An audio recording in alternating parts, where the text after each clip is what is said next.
What's up, y'all? My name is Andre Hopkins, also known as Andre Interview, and today I'm joined here by G Coach Frost. How are you feeling? Good, brother. I'll just hop right into it right here. So we'll just start with, big win today. Managed to get the first win on the international stage.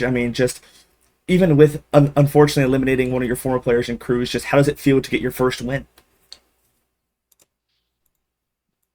So I'm assuming you want, you know, a happy answer. Like, oh, it feels great. Boy, I'm so mad. Actually, I don't. So we need to figure out what is going on in our defense. Our defense in practice probably averages around 8 rounds.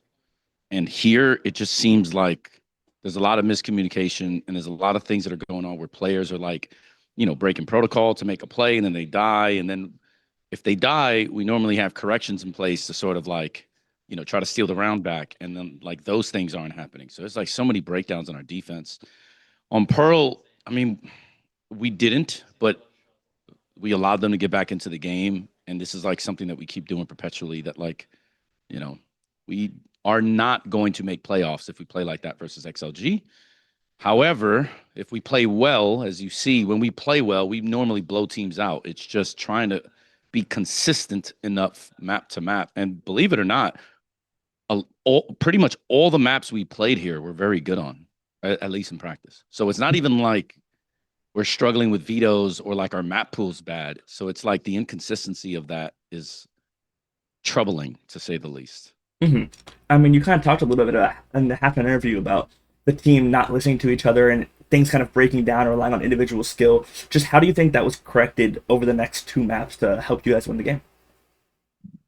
Well, we have an inside joke called the Great Separation. So anytime somebody basically like walks out and just dies alone, like the team kind of makes fun of them and goes, "Oh, here comes the Great Separation," right? So, oh, or like in clutches, if it's like a 3v3 and we die one by one, um, the players reminded themselves like, "Guys, we need to stop doing this. We need to stop trying to make hero plays all the time and like, blah blah blah." And I think that is what's getting our split into a lot of trouble is we're forgetting that we might be able to get away with stuff against teams that aren't good enough to qualify, but the moment you get here, you're playing against the best, and those guys aren't probably going to let you survive when you shouldn't.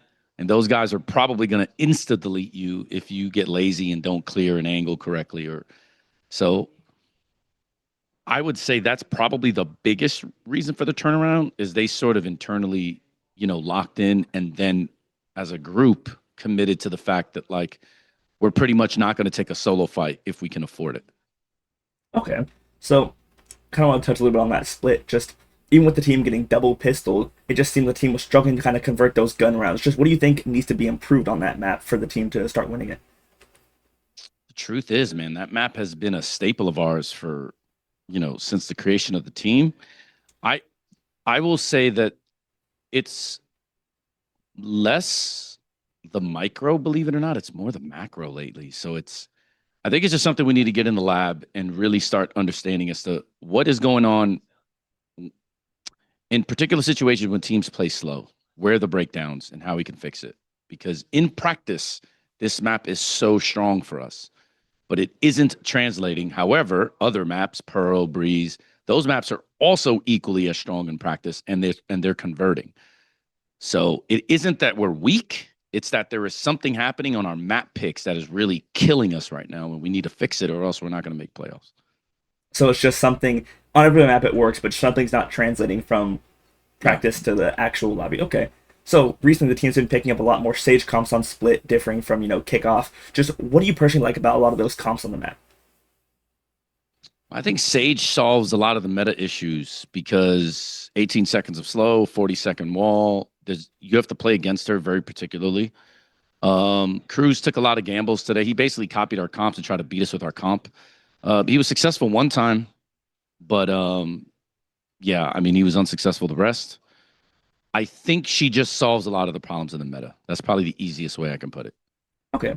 What do you think caused the team's turnaround with the last time you guys played full sense losing and then today winning? What do you think the team just kind of changed to turn around and take the win today? People don't really know this, but once we qualified, we were less, I would say, we practice much less. Like, it isn't that we like took our foot off the pedal. It's more just it was such a grind to qualify that whether we made first, second, or third seed, it was kind of inconsequential because we knew we would have to ultimately play Paper X anyway. And I don't think at Ho Chi Minh we were ready to play Paper X given the map pool. I think we are in a much better place now given the fact that we have turned around. I mean, you saw our fracture against Lev, right? So Mhm. now that we can play those maps, it creates this, a new tapestry of opportunities for us in that veto. I don't know if we were prepared in Ho Chi Minh to beat them, given the like time we had from qualifying and then having to go to Ho Chi Minh and then playing and all that stuff. I was still surprised we lost that full sense, but I think it would have been hard to beat Paper X there. I'm much more confident against them now. So was it kind of just like you guys once you guys qualified, it's like a kind of a relief, like all right, we made it. We can kind of just not like you said, not take the foot off the gas, but kind of relax a little bit more. Yeah. I focused a lot on London as opposed to, so for instance, like our fracture, we were working on that during that period, but we Hmm. didn't allow ourselves to show it during Ho Chi Minh, Ah, right? okay. So it's like things like that. And it was mainly because we try to focus everything we could for this event because I don't think we thought we could come out with the one seed anyway. If I really thought we could have won the one seed, our veto, I just don't think was good enough, man. And so I would rather prioritize resting. And a lot of people don't know this, but two of our players, um, for lack of a better term, I'll just say we're under the weather. Now, we didn't make that public, but then it was almost like, am I really going to grind them? Shouldn't they use a timeout? Like, it just, like, I had to make a lot of business decisions. And unfortunately, we lost the full sense and gave up that point, which I didn't even think they could beat us even without the practice. And I was proven sorely wrong. So we've seen a little bit, just leading up to this tournament, that for the EWC qualifier, you kind of had platoon takeover where you focused on London. Just what do you think that's helped with the team coaching wise? Just the extra preparation with you being fully focused to this event. I think Platoon and me are just so different that it actually, in some ways, it helps because the team develops a new identity and plays a different way. And sometimes they can like bring what, he's wanted them to do and how he's wanted them to play into even the style that I want. So like one round, even on my comps, one round, like we'll just do a platoon play, which doesn't really fit given the fact it's a different comp, but it gives them a setup, right? So it's like Mm-hmm. it's just he's so different than me that it just creates new layers and masks us much better. And I also think that particularly he really likes Autumn and Yudo playing on duelist role. So he's more the double duelist guy, right? So he's trying to push that more, and I'm trying to just like beat the meta basically. Mm-hmm. So I have one kind of fan question here. Just Yeah. so I wanted to ask about the decision making with the map picks and playing against a former player with Cruz and just kind of like a mind game sort of thing with the map picks and pick and bans. Just what was your decision making with the vetoes and the pick and ban? Yeah, I was really going to screw him over by banning Breeze, but then I figured if we're not good enough to beat them even on good maps, then we don't, in my opinion, we're just not good enough. So today we proved to me that we are good enough because we beat them, giving them 3 good maps. And I was pleasantly surprised that Cruz decided to copy our comps to try to beat us with it because that's a move I taught him. And the mind games with him is funny because last time he copied PRX, who had just beaten us.